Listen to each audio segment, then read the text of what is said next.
Toto je príbeh prvej slovenskej whisky. Na severnom Spiši, najmenšiemu kráľovskému mestu v Uhorsku, dedinke Hniezdne, udelil kráľ Žigmund August výčapné právo. Ľudia využili to najlepšie, čo tunajšia príroda ponúkla. Kryštáľovo čistú vodu a obilie.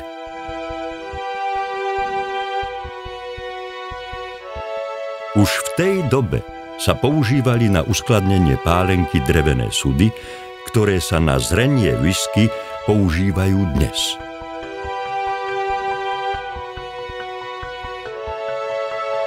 Pre výrobu dobrej whisky je kvalita obilia a sladu veľmi dôležitá. Preto si vyrábame vlastný slad, ktorý zadimujeme, vďaka čomu naša whisky získava punc výnimočnosti.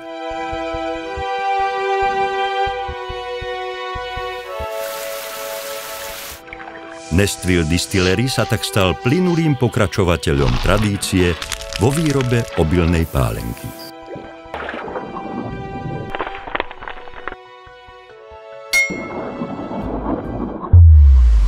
Výsledkom starostlivej práce je whisky zlatistej farby s vôňou jemnej vanilky a dubového dreva.